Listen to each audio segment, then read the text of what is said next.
City Gospel nag-umpisa sa tahanan namin sa aming bahay sa Dulot ako.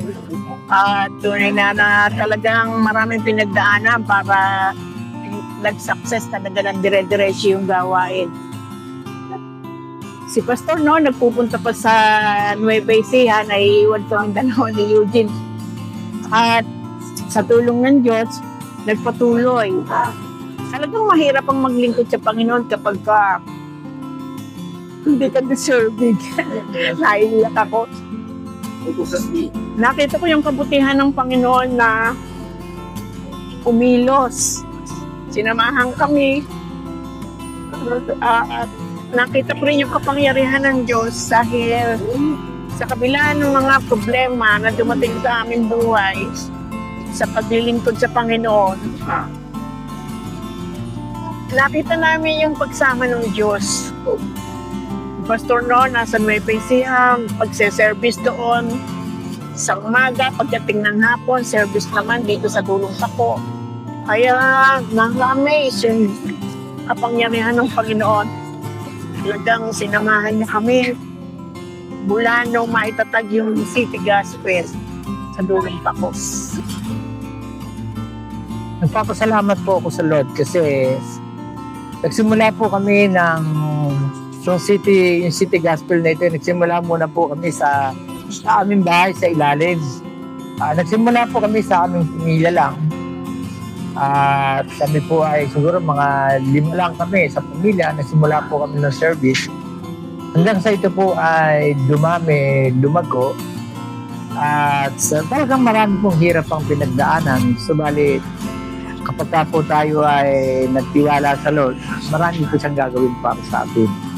At ngayon po ay napapasalamat po ako sa Lord kasi ibinilis po ang church, ngayon po yung City Gospel, na ngayon po ay napakalago na po ng simbang ito. At lalo po kami napagpala sa ginagawa ng Diyos. Kaya sa atin po mga kapatid sa pananampalataya, huwag lang po tayo bibitin sa Panginoon. Panghawakan po natin yung kaligtasan tinanggap natin. Magpatuloy lang po tayo. Ano man ang maramdaman natin mga problema, tiisin lang natin yan.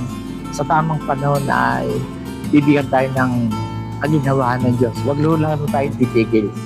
Naalala ko noon, sister, magmula doon sa aming tahanan, may hinipo ang Diyos, nagpahiram ng lote. Sa halip na tayuan namin ng bahay, tinayuan namin ng church. Sabi nga nila, ano ba yan? Church ba yan? O kulungan ng manok? O kulungan ng baboy? Talagang meron pang bakin doon sa gilid. Nagpapituloy ang gawain ng Panginoon hanggang sa lumago. Hindi na kami kumasya diyan sa Dulong Sako. Lumipat kami diyan sa OEG. Nangupahan kami hanggang sa nakarating dito. Ganun kabuti ang Diyos, itinaguyod yung gawain niya. Kasi siya naman yung ating tinataas eh. Kaya nakita natin yung pruweba na mula noon hanggang ngayon sinasamahan tayo ng Panginoon. Kasi sabi nga ni Pastor interesado tayo eh. Interesado tayo na maipakilala ang Panginoon.